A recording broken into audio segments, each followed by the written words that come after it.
Hi, Brent Haynes with Wood Sound Flutes. I'm delighted to have the opportunity to talk to you about 5 different flutes today.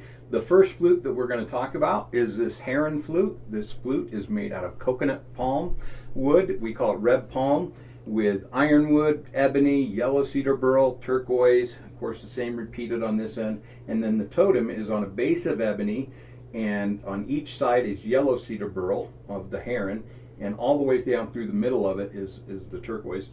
And it is a really attractive flute to me, anyways. I when I pick it up, I feel, oh, I just want to bring it in and play it. And fortunately, it plays really fantastic too.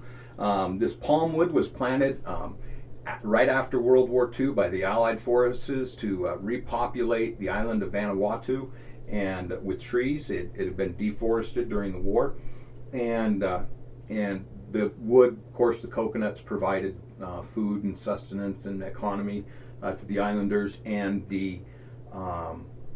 now the trees are passing away. They're dying, these old trees. And so a neighbor of mine brought some back from a mission he went to in Vanuatu, and he brought back some of this coconut palm or red palm to work with. I really like it. It's a really interesting wood to work with. It's not like other woods. The palm is like taking a bunch of hard spaghetti and just bunching it up together with a bunch of loose powdered flour, and maybe putting a little moisture in it enough that it all binds together and makes something like a tree. And so each one of the dark lines that you see is like one of the spaghetti noodles. It's hard, it's long and straight, and it loves to give people splinters. And the rest of the wood, the beige color, is like the flour. It doesn't have a lot of substance to it. It's a lot like a pith, not really pith, but closer to pith than wood. So anyways, in order to make a great flute out of this, we do some stabilization on the wood itself so that it sands nice and doesn't chip out. And with that extra love and care, we get an amazing flute. Now, I want to talk to you about this flute, about a couple of things that just make wood sounds a little bit different before I play this flute.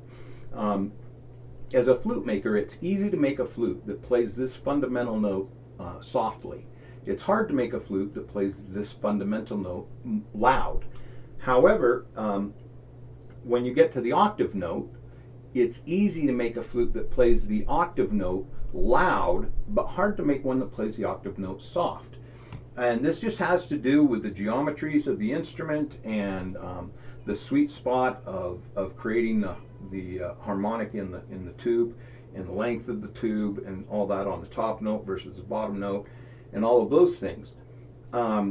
But there's been a number of things that I've worked on over the years to be able to create an instrument that provides us maximum volume from on the bottom note, where we can play it really soft and we can play it really loud and we got great sound all the way through, or on the octave note, we can play this octave note really soft and we can also play it really loud. So for example,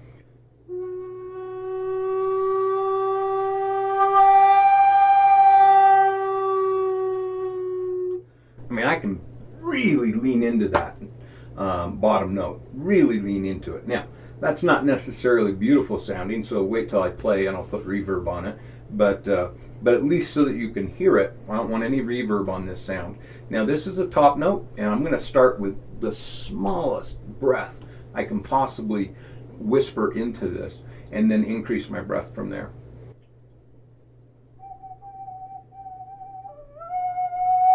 So with a really, really super, super soft breath, I can get some edge notes. Now those notes are not really our solid note, so I'll increase my breath pressure just a little bit. I mean, it is just the absolute whisperous of a breath to get to a good sound saturation. That's very low volume, very light breath. So let's see what it will do as we ramp it up.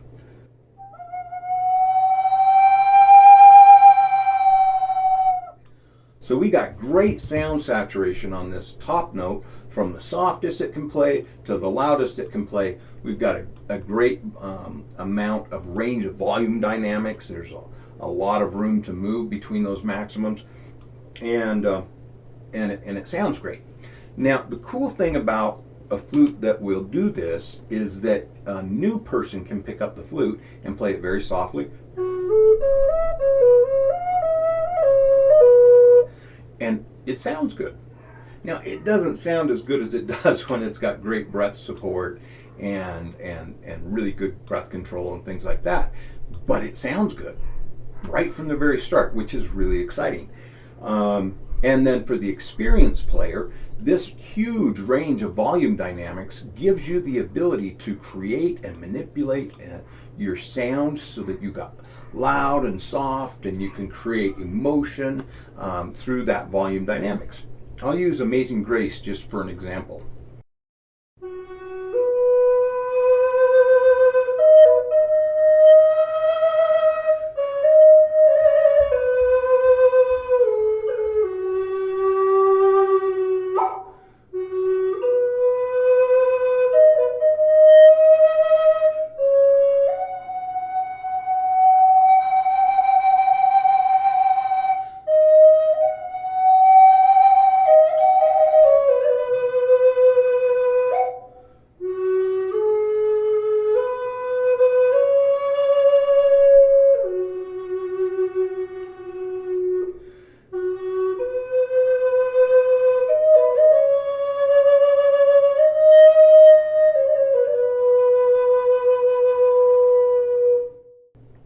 Isn't that a great sounding flute? Just really beautiful, all the way from the top notes to the bottom notes. Everything's clean and pure, and allows me that huge range of breath control. And that's the things that we strive for. Those are things that I strive for to produce with every flute.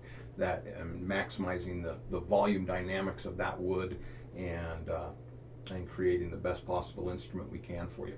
So that's our heron flute. Very cool.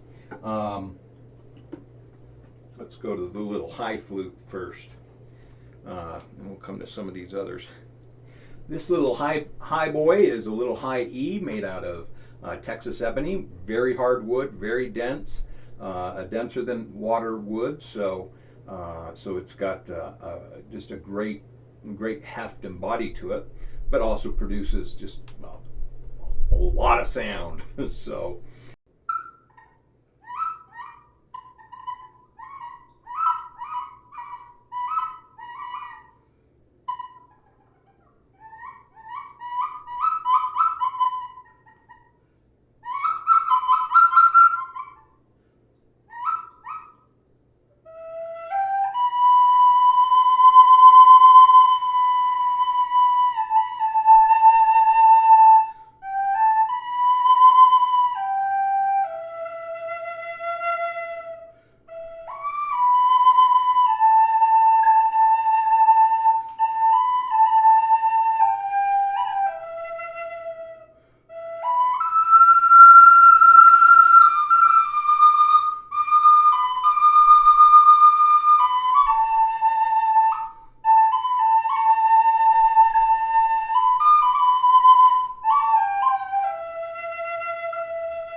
They're fun. I like going out in the woods and trying to make bird calls. It's a little easier when you can hear the birds, and trying to imitate them.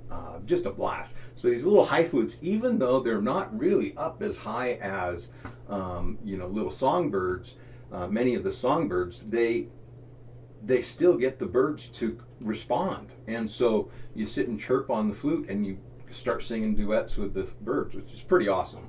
So that is a fun little flute. This next instrument is made from York gum burl. I'm sorry, this is brown moly burl with red moly burl on it. We've got sodalite and totem with an ebony base, red moly for the totem, and then the sodalite. Kind of a simple, elegant, classic design, but with a little bit of color and a little bit of pizzazz. And this wood has just got incredible grain. It's one that, you know, you go out in the sunlight and just fall into the wood because there's so much going on in there. You can just see universes. At any rate, again, brown moly. This is in the key of low F.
Lovely.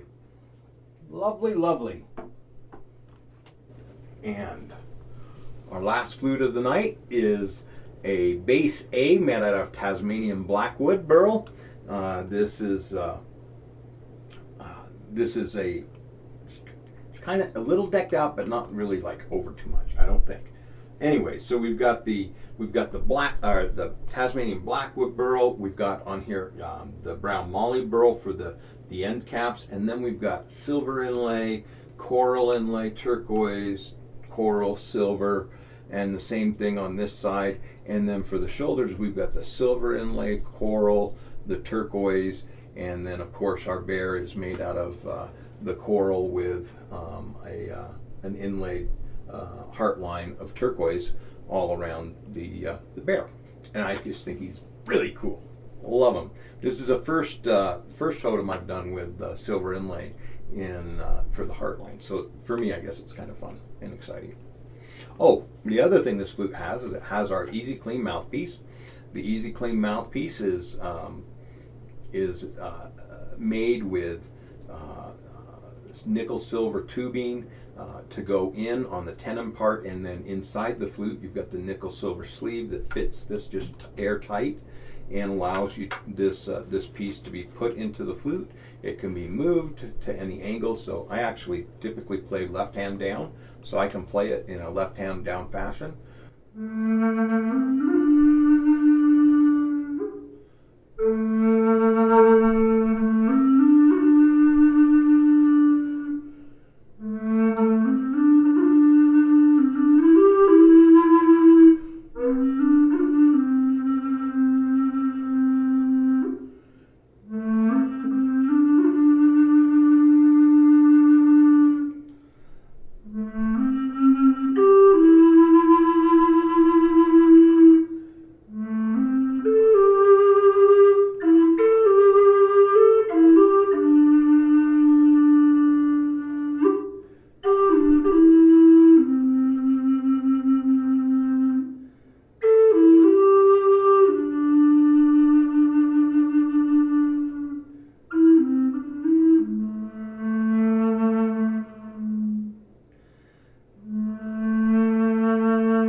Awesome.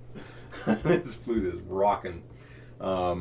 It just sounds so amazing when I'm playing. I'll play a little bit with my right hand down, but wow, the sound is.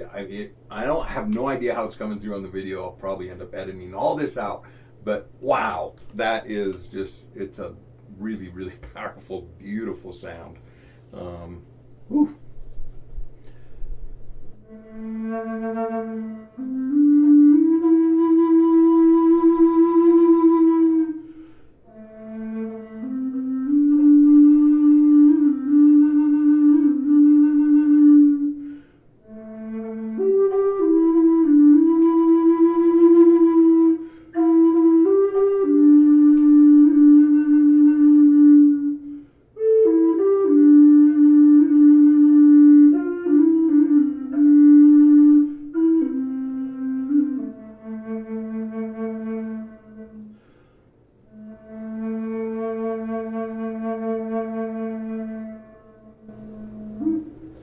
You know, the side blows, which is really not a side blow. It is a side blow, but it's played more like a bassoon. You know, it's not played up like this, like a transverse flute. There's no need to do that. Just stresses out the body. But anyways, it's maybe the reason that for me that was like so powerful a sound, and is that my ears are so close to the voice box. But it sounds really, really loud. I mean, it just got so much body and so much volume. It's really incredible out of a bass flute. But anyways, bass A, Tasmanian blackwood burl. And again, I'm Brent Haynes. If you have any questions, I would love to talk to you about these flutes or any others that you have questions about. You can reach me at 801-822-1415 or brent@woodsounds.com.